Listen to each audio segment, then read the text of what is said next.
Good morning.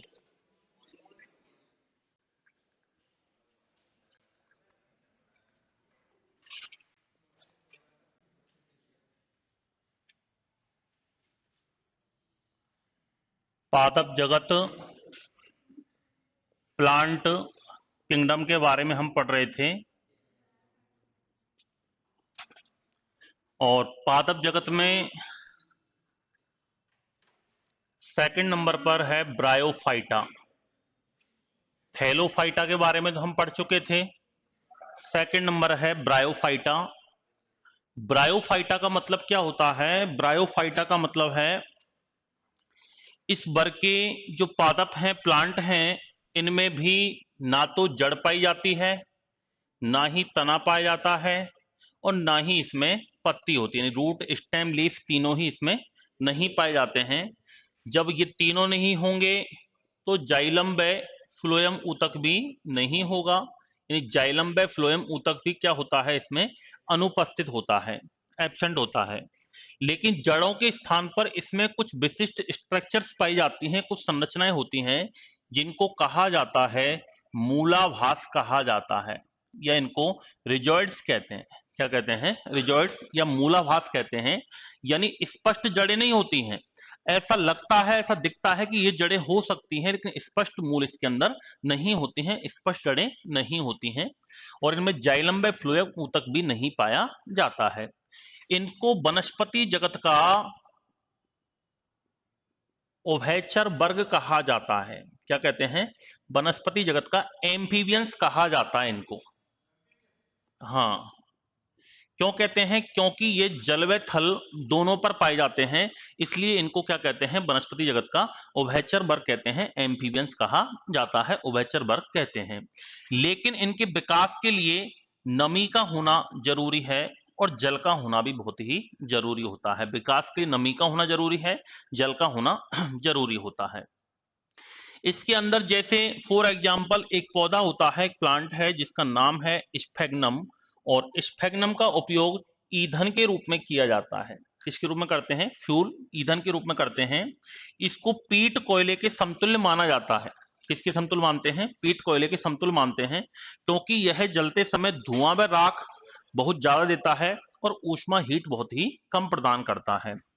एक Eskimo जाति का आपने नाम सुना होगा, ठंडे प्रदेशों में पाई जाती है। और एस्किमो जाति के लोग चिराग जो होता है, दीपक जो होता है, उस चिराग में रुई की बत्ती के स्थान पर ये स्फेग्नम की बत्ती का यूज करते हैं। जैसे हमारे यहाँ कॉटन की बत्ती बनाते हैं, ऐसे एस्किमो जाति के लोग जो अत्यधिक ठंडे प्रदेशों में पाए जाते हैं, वहां पर किसकी बत्ती का यूज करते हैं? रुई की बत्ती का प्रयोग किया जाता है। यस, हाँ। और सेकंड इसका जो एग्जाम्पल है वो है मॉस। और मॉस का उपयोग एंटीसेप्टिक दवाई बनाने में किया जाता है। घाव वगैरह को जब अपन साफ करते हैं हीलिंग के लिए, तो एंटीसेप्टिक जो दवाई होती है उसको बनाने में किसका प्रयोग करते हैं? मॉस का। तो इस प्रकार के पादप क्या कहलाते हैं? ब्रायोफाइटा। तो ब्रायोफाइटा में लिखना, इस वर्ग के पादपों में, इस वर्ग के पादपों में जड़, तना, पत्ती तीनों नहीं पाए जाते हैं। जड़, तना, पत्ती तीनों नहीं पाए जाते हैं।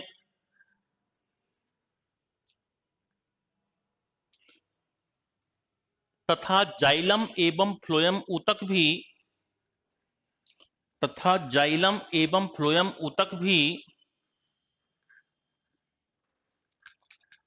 अनुपस्थित होता है। जाइलम तथा फ्लोएम ऊतक भी अनुपस्थित होता है।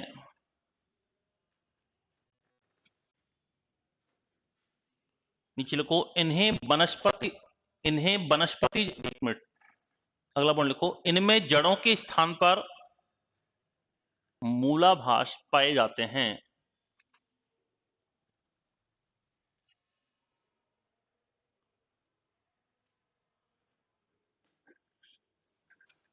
अगला पॉइंट लिखो, इन्हें वनस्पति जगत का, प्लांट किंगडम, इन्हें वनस्पति जगत का उभयचर वर्ग कहा जाता है, एम्फीबियंस। उभयचर वर्ग कहा जाता है क्योंकि ये जल व थल दोनों पर पाए जाते हैं, क्योंकि ये जल व थल दोनों पर पाए जाते हैं।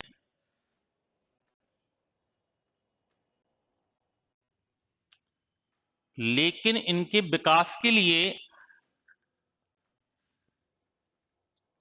लेकिन इनके विकास के लिए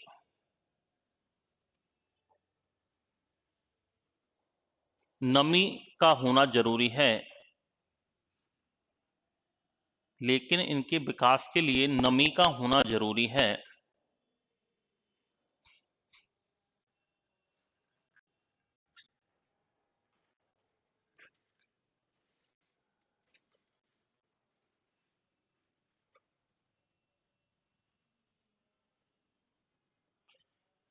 इसको जैसे स्फेग्नम का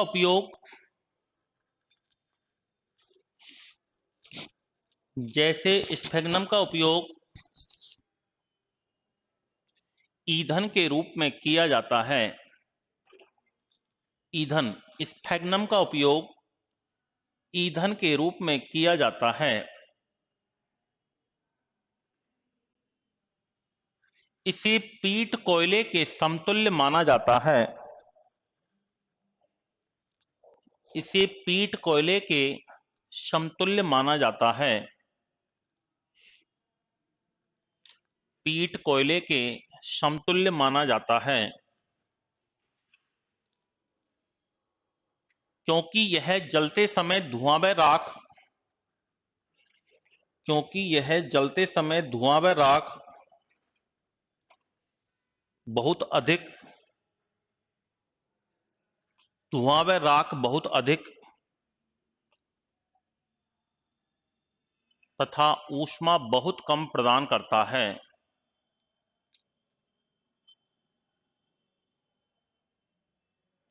ऊष्मा बहुत कम प्रदान करता है।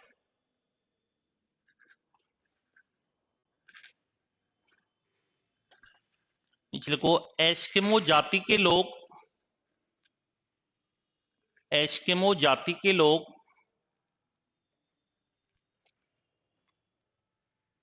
चिराग में दीपक चिराग में रुई की बत्ती के स्थान पर स्फेग्नम का प्रयोग करते हैं। स्फेग्नम का प्रयोग करते हैं।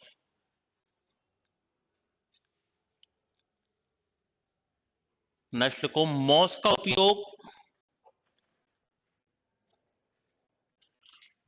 उपयोग एंटीसेप्टिक दवाई बनाने में किया जाता है। एंटीसेप्टिक दवाई बनाने में किया जाता है।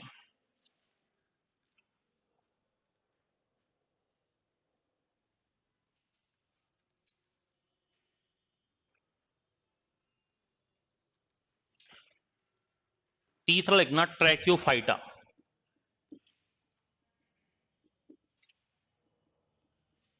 ट्रैक्योफाइटा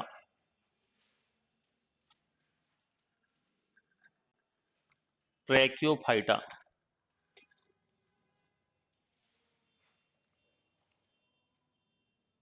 ट्रैक्योफाइटा जो होता है इन दोनों से हटके है, यानी इसमें जड़ भी पाई जाती है, तना भी पाया जाता है और पत्ती भी पाई जाती है, और जाइलम टिश्यू भी होता है इसमें, और फ्लोएम ऊतक भी होता है। इसको फिर तीन भागों में बांटा जाता है। एक पार्ट तो होता है इसका जिसका नाम है टेरिडोफाइटा, एक पार्ट है इसका जिसका नाम है अनावृत बीजी जिम्नोस्पर्म, और एक होता है एंजियोस्पर्म जिसको कहा जाता है आवृत बीजी। तो ट्रैक्योफाइटा में लिखना, इसमें इस वर्ग के पादपों में इस वर्ग के पादपों में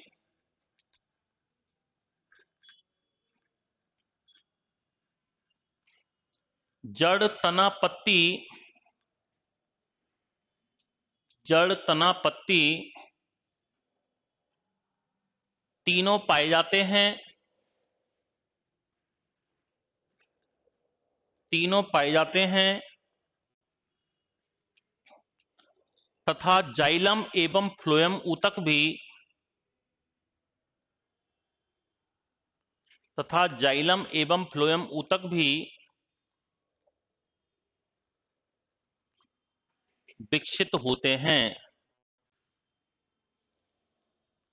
जाइलम तथा फ्लोएम ऊतक भी विकसित होते हैं।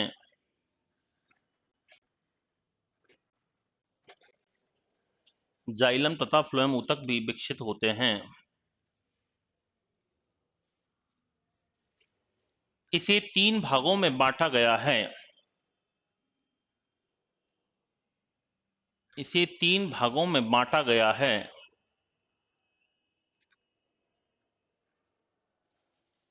पहला लिखो टेरिडोफाइटा। टेरिडोफाइटा।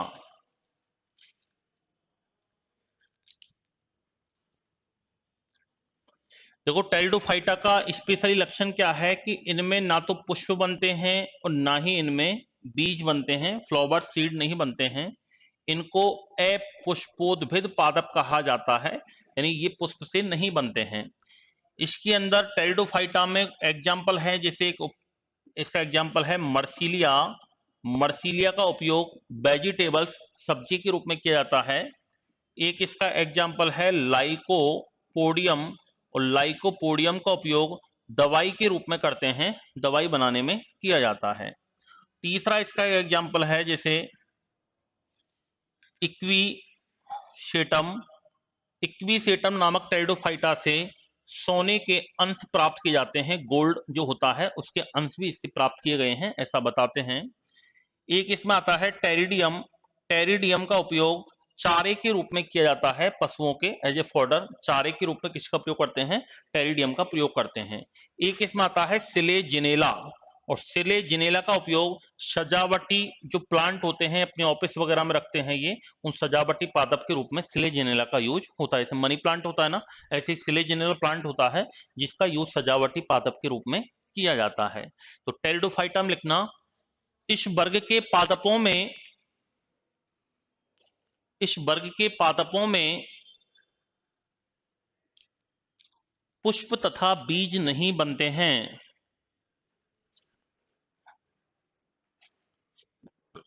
पुष्प तथा बीज नहीं बनते हैं।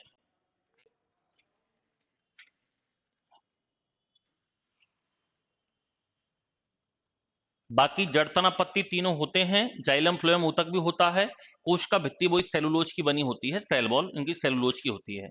एग्जाम्पल लिख लो पहला, जैसे मर्सीलिया का यूज सब्जी के रूप में। एग्जाम्पल लिखेंगे पहला, मर्सीलिया का उपयोग सब्जी के रूप में,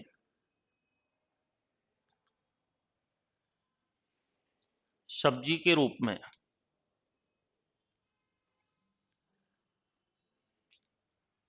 दूसरा लिखो लाइकोपोडियम का उपयोग दवाई बनाने में। लाइकोपोडियम का उपयोग दवाई बनाने में।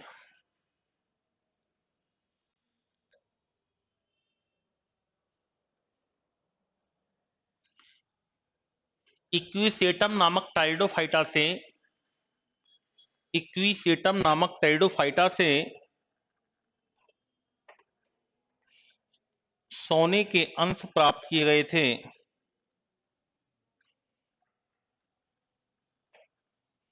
सोने के अंश प्राप्त किए गए थे।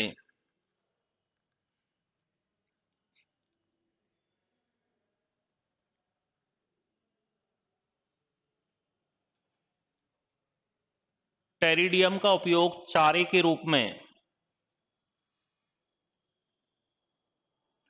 टेरिडियम का उपयोग चारे के रूप में।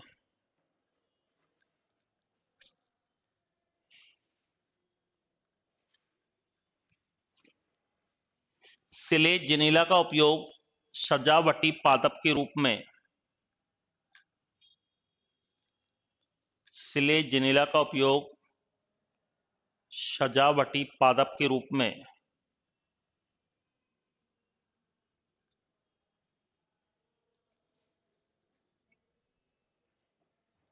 सजावटी पादप के रूप में।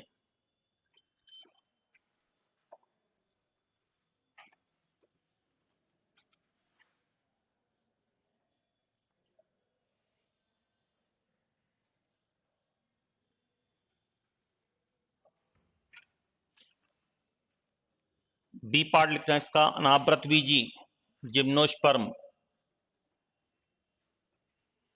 अनावृत बीजी जिम्नोस्पर्म। इधर देखो, अनावृत बीजी में क्या होता है, अन यानी नहीं, आवृत यानी ढके हुए, बीज यानी बीज, यानी इस वर्ग के पादपों में बीज तो बनता है, सीड फॉर्मेशन तो होता है, लेकिन बीज के ऊपर आवरण नहीं होता है, कोई भी मेम्ब्रेन या एनवलप नहीं होता है उसके ऊपर, उसको अनावृत बीजी कहते हैं। और ये जो पौधे होते हैं, इस प्रकार के जो वृक्ष प्लांट्स होते हैं, ये जीरोफाइट्स होते हैं, मरुद्भिद प्रकृति के होते हैं, यानी रेगिस्तान में विशेषकर ये पाए जाते हैं, मरु क्षेत्रों में पाए जाते हैं। और इनमें वार्षिक बलयों का निर्माण होता है। वार्षिक बलय का मतलब होता है एनुअल रिंग्स।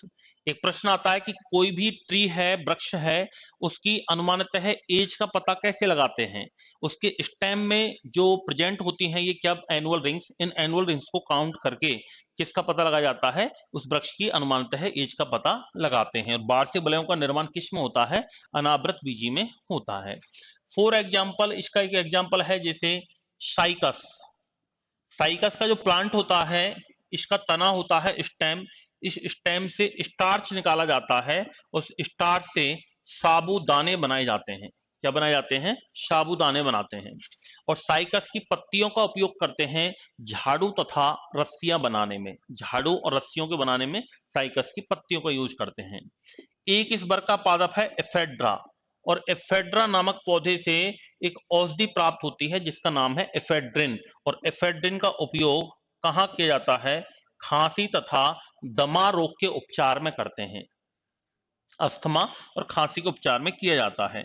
एक इसका एग्जाम्पल है कोनीफर, और कोनीफर का उपयोग करते हैं कागज बनाने में। इसके अलावा जैसे फर, देवदार, स्प्रूस, इसकी जो लकड़ी होती है, इनका यूज फर्नीचर बनाने में किया जाता है। एक इसमें आता है चिलगोजा। चिलगोजा को जिम्नोस्पर्मी मेवा के नाम से जाना जाता है, यानी जिस प्रकार ड्राई फ्रूट्स होते हैं, उसी प्रकार से जो जनरली ड्राई फ्रूट्स अपन काम में लेते हैं वो किस में आते हैं, एंजियोस्पर्म में आते हैं, आवृत बीजी में। लेकिन इस वर्ग का जो ड्राई फ्रूट्स है उसको क्या कहते हैं, चिलगोजा। इसको जिम्नोस्पर्मी मेवा के नाम से भी जाना जाता है। एक इसका एग्जाम्पल है टेनिन, और टेनिन का उपयोग कहाँ किया जाता है, चमड़ा रंगने तथा स्याही बनाने में करते हैं। कहाँ किया जाता है, चमड़ा रंगने और स्याही बनाने में किसका प्रयोग करते हैं, टेनिन का प्रयोग किया जाता है। तो सेकंड बी पार्ट लिखना, अनावृत बीजी, अनावृत बीजी को इस वर्ग के पादपों में, इस वर्ग के पादपों में बीजों का निर्माण, बीजों का निर्माण आवरण, एनवलप, सीड कोट, आवरण में नहीं होता है।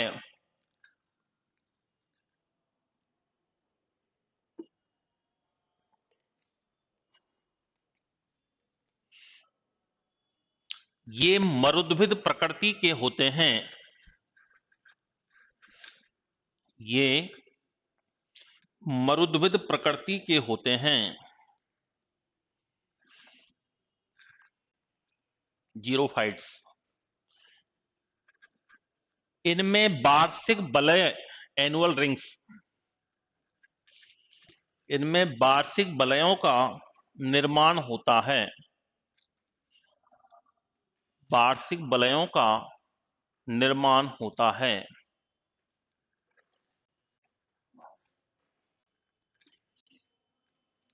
नीचे पॉइंट लिखो, किसी वृक्ष की अनुमानतः आयु का पता, किसी वृक्ष की अनुमानतः आयु का पता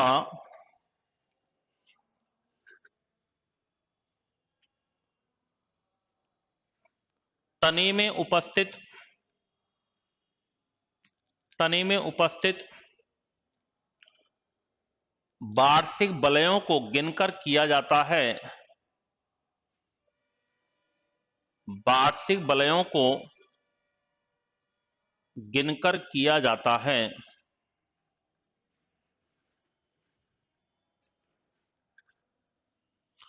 वार्षिक वलयों को गिनकर किया जाता है।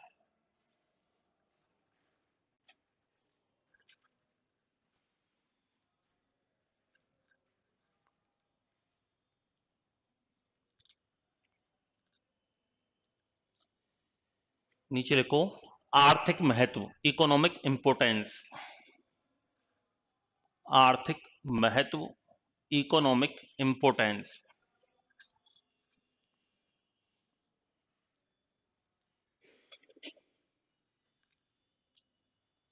पहला लिखो साइकस के तने से स्टार्च निकालकर साबूदाने बनाए जाते हैं। साबूदाने बनाए जाते हैं।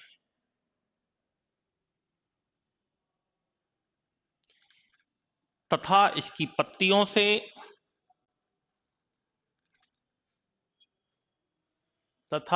पत्तियों से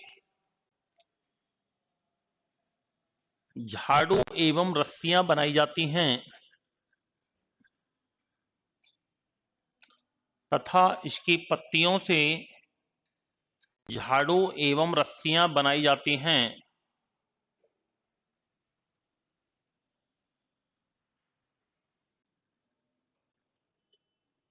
झाड़ू एवं रस्सियां बनाई जाती हैं।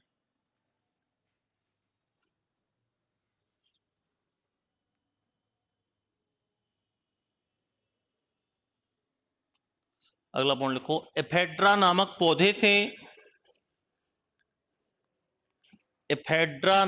पौधे से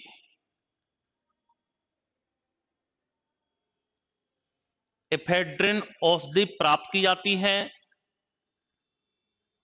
एफेड्रिन औषधि प्राप्त की जाती है।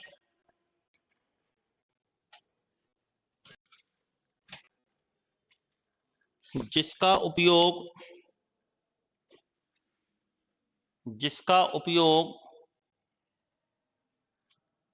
खांसी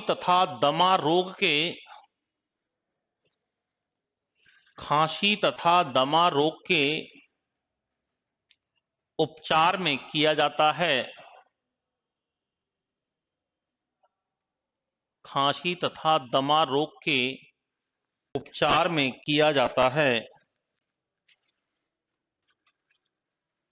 खांसी तथा दमा रोग के उपचार में किया जाता है।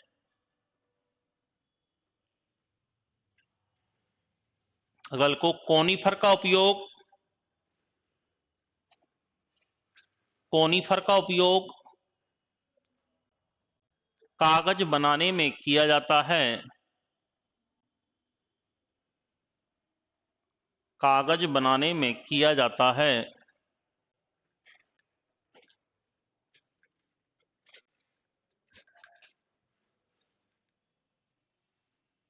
अगल को फर, देवदार, स्प्रूस आदि का उपयोग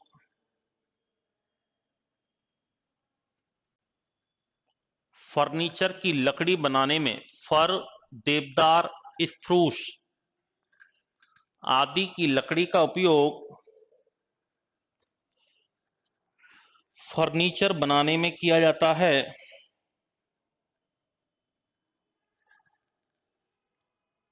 फर्नीचर बनाने में किया जाता है।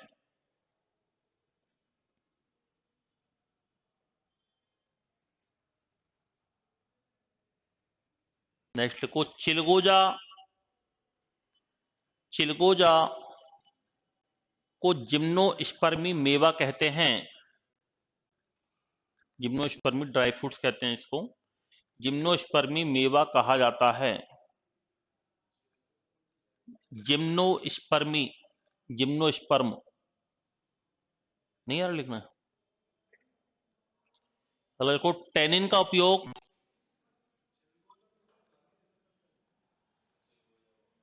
चिलगोजा, टेनिन का उपयोग चमड़ा रंगने, चमड़ा रंगने, इसको टैनिंग क्रिया कहते हैं, टैनिंग, चमड़ा रंगने तथा स्याही बनाने में किया जाता है। चमड़ा रंगने तथा स्याही बनाने में किया जाता है।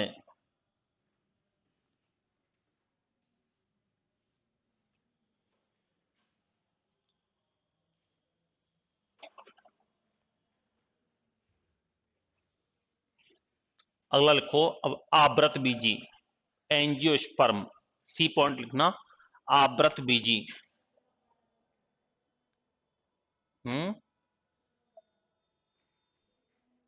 एंजियोस्पर्म, आवृत बीजी, एंजियोस्पर्म। ये आवृत बीजी का मतलब क्या है? इसमें बीज बनते हैं और बीजों के चारों ओर आवरण होता है, उसको आवृत बीजी कहते हैं। ये प्लांट किंगडम का सबसे बड़ा वर्ग है ये, क्योंकि हमारी अधिकांश आवश्यकताओं की जो पूर्ति है वो इसी वर्ग के प्लांट्स के द्वारा होती है। जितने भी हम ग्रेन्स काम में लेते हैं, गेहूं, चावल, मक्का, बाजरा, जौ, ज्वार, सब्जियां काम में लेते हैं, फ्रूट्स काम में लेते हैं, ड्राई फ्रूट्स लेते हैं, फल लेते हैं, मसाले लेते हैं, वो सभी इसी वर्ग के अंदर ही आते हैं। फिर इसको दो भागों में बांटा जाता है, एक तो मोनोकॉट जिसको एक बीज पत्री कहते हैं, और एक होता है डाइकॉट जिसको कहा जाता है द्विबीज पत्री। एक बीज पत्री का मतलब होता है समान बीज पत्र, जैसे जिसके दो पार्ट नहीं कर सकते, और द्विबीज पत्री का मतलब होता है जिसके समान दो पार्ट हो जाएं, जैसे चना, मटर, मूंगफली, दालें, काजू, बादाम, ये किस में आते हैं? द्विबीज पत्री में। सरसों किस में आएगा? द्विबीज पत्री में आएगा। रखना, दो पार्ट हो जाते हैं सरसों के। और एक बीज पत्री का मतलब होता है जैसे गेहूं है, चावल है, मक्का है, बाजरा है, दो पार्ट तो इनके हो सकते हैं लेकिन सेम नहीं होते, जैसे दाल के होते हैं, मटर के होते हैं, चने के होते हैं, सेम दो पार्ट इनके नहीं होते हैं, तो उनको क्या कहा जाता है? एक बीज पत्री कहते हैं। तो आवृत बीजी में लिखना, इसमें बीजों का निर्माण, इसमें बीजों का निर्माण आवरण में होता है, आवरण में होता है।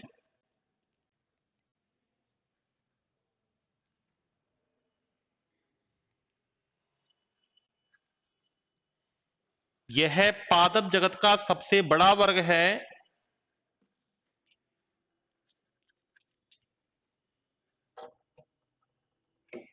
यह पादप जगत का सबसे बड़ा वर्ग है,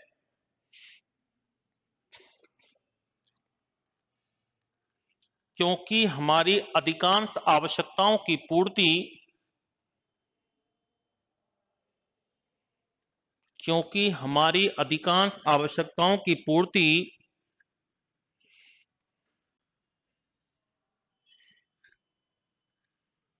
इसी वर्ग के पादपों द्वारा होती है।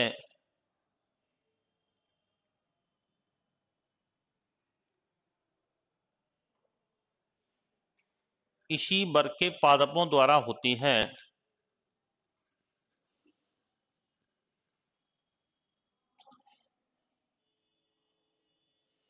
इसमें को, इसमें संपूर्ण अन्न, फल, सब्जियां, मसाले,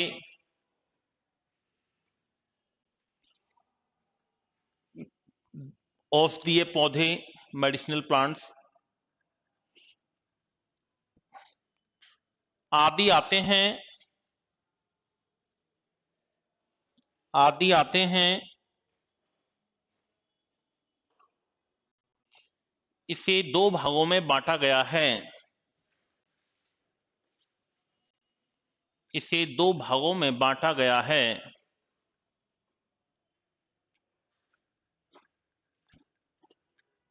पहला लिखना एक बीजपत्री। हाँ, एक बीजपत्री।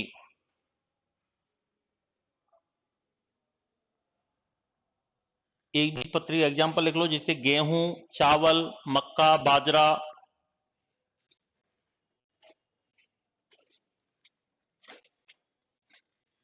गेहूं, चावल, मक्का, बाजरा, जौ, ज्वार आदि।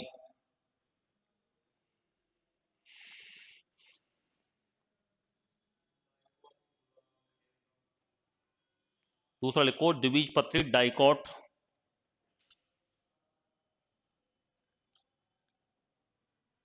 यानी सेम दो पार्ट हो जाए, जैसे चना, मटर, मूंगफली, दालें, बादाम, काजू, सरसों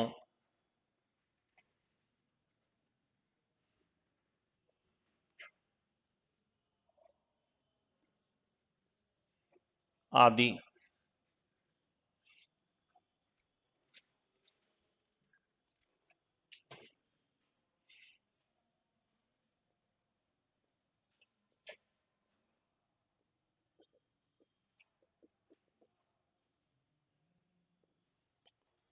इसको जंतु जगत, एनिमल किंगडम।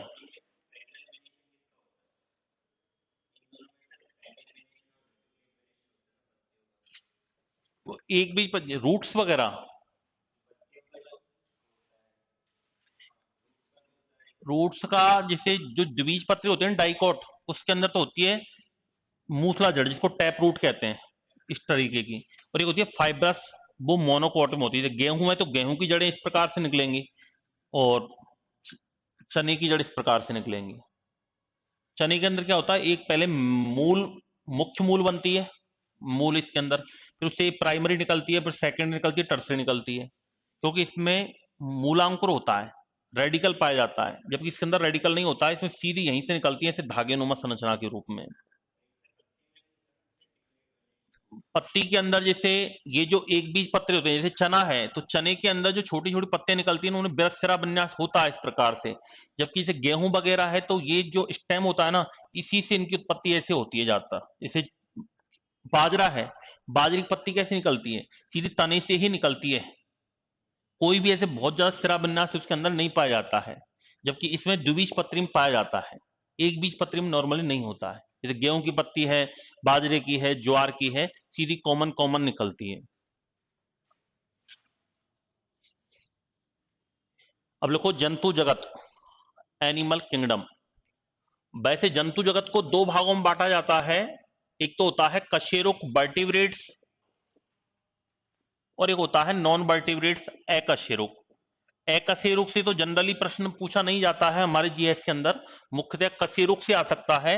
और कशेरुक शंकर इसमें हेडिंग डाल लेना। इसको पांच भागों में बांटा गया है, जो वर्टिब्रेट्स होते हैं उनको पांच भागों में बांटा गया है। पांच भाग हैं इसके। पहला भाग लिख लेना मत्स्य वर्ग, इसको पिसीज कहते हैं, मछलियों को रखा गया है इसमें, पिसीज वर्ग। एक तो होता है मत्स्य वर्ग, पिसीज वर्ग, एक होता है एम्फीबियन, एक होता है रेप्टाइल या रेप्टिलिया, एक मैमेलियन, और एक होता है एवीज।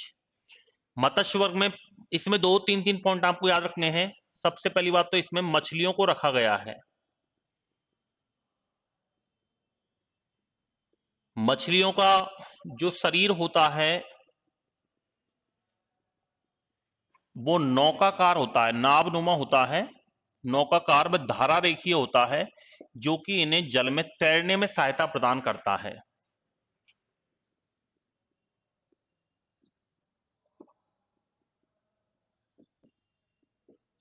जल में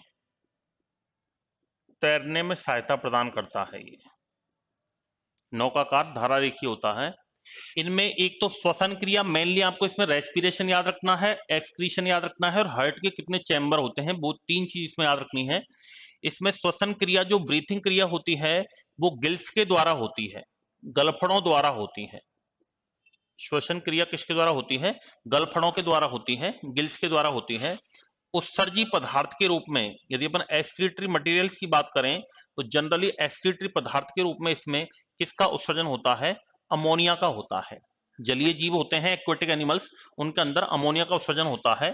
हार्ट की बात करें तो हार्ट जो इनका होता है, इसमें 2 चैम्बर्स पाए जाते हैं, यानी द्विकोष्ठीय होता है इनका हार्ट, और जिसमें एक आलिंद, एक ऑरिकल प्लस एक निलय होता है, वेंट्रिकल। एक आलिंद एक निलय पाया जाता है मछलियों में, और इनमें हमेशा अशुद्ध रक्त का परिवहन होता है, डीऑक्सीजनेटेड ब्लड का ट्रांसपोर्टेशन होता है इनमें, हमेशा अशुद्ध रक्त का परिवहन होता है। ऐसे ही एक दूसरा वर्ग आता है जिसका नाम है उभयचर वर्ग, जिसको कहा जाता है एम्फीबियन। क्या कहते हैं? एम्फीबियन कहते हैं।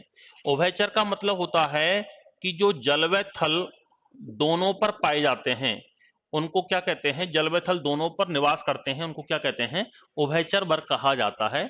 जैसे हम बात करें मेढक, मेढक जो होता है, इसके अंदर सबसे पहले तो इसके हार्ट की बात करें तो हार्ट जो होता है, इसका 3 चैम्बर होते हैं हार्ट में। कितने चैम्बर होते हैं? 3, यानी इसको त्रिकोष्ठीय कहा जाता है।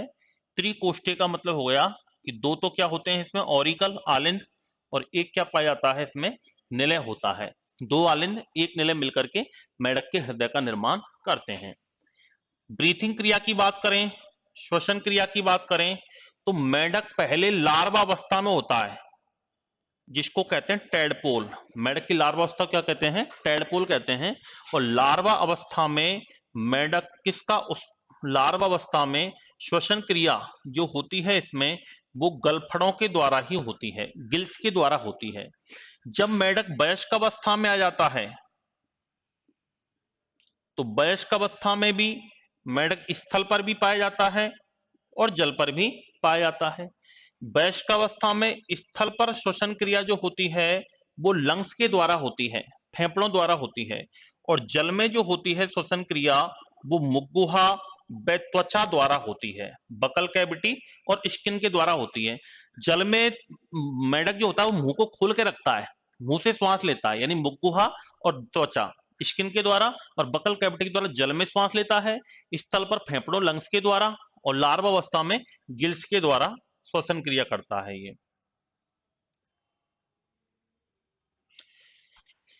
उत्सर्जी पदार्थ की बात करें तो लार्वा अवस्था जिसको टेडपोल कहते हैं, तो टेडपोल स्टेज जब होती है तब तो ये किसका उत्सर्जन करता है? याद रखना, अमोनिया का करता है। किसका करता है? अमोनिया का। और जब मेढक वयस्क अवस्था में आ जाता है, अडल्ट स्टेज में आ जाता है, तो फिर किसका उत्सर्जन करता है? यूरिया का उत्सर्जन करता है। अडल्ट स्टेज में किसका करता है? यूरिया का। और टेडपोल अवस्था में किसका करता है? अमोनिया का करता है। हार्ट की बात होगी तो ये 3 महत्वपूर्ण पॉइंट इसमें आपको याद रखने हैं उभयचर वर्ग में। तीसरा जो आता है उसको कहते हैं सरीसृप वर्ग, रेप्टाइल्स। और सरीसृप वर्ग में रेंकर चलने वाले जीव आते हैं। रेंकर चलने वाले जीव में जैसे उदाहरण के लिए सर्प आता है, इसमें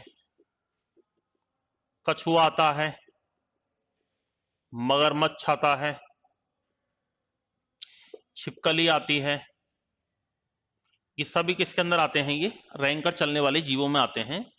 इनके सबसे पहले हार्ट की बात करें तो हार्ट जो होता है इनका वो त्रिकोष्ठीय होता है। 3 कोष्ठ पाए जाते हैं हार्ट में, 2 तो आलिंद होंगे और प्लस एक क्या होगा? निलय होगा, वेंट्रिकल होगा। इसका एक अपवाद है। अपवाद कौन है? मगरमच्छ। मगरमच्छ है तो रेप्टाइल्स, लेकिन इसका जो हार्ट होता है वो 4 कोष्ठीय होता है। कितने कोष्ठीय होता है? 4। यानी इसमें 2 तो क्या पाए जाते हैं? आलिंद, और 2 ही क्या होते हैं इसके अंदर? निलय होते हैं। 2 तो आलिंद होते हैं और 2 ही निलय होते हैं। श्वसन क्रिया की बात करें, ब्रीथिंग क्रिया सरीसृप वर्ग के जीवों में फेफड़ों के द्वारा होती है। ब्रीथिंग क्रिया किसके द्वारा होती है? बाई लंग्स, फेफड़ों के द्वारा होती है। और यदि उत्सर्जन की बात करें, एक्सक्रीशन की बात करें, तो उत्सर्जी जो पदार्थ हैं, उस उत्सर्जी पदार्थ के रूप में सरीसृप वर्ग में यूरिक एसिड का उत्सर्जन होता है। किसका उत्सर्जन होता है? यूरिक एसिड का उत्सर्जन होता है, और ये सरीसृप वर्ग रेंगकर चलने वाले जीवों में आते हैं। फिर चौथा है एबीज वर्ग और पांचवा है मेमेलियन स्तनधारी वर्ग। ये नोट कर लो तीनों।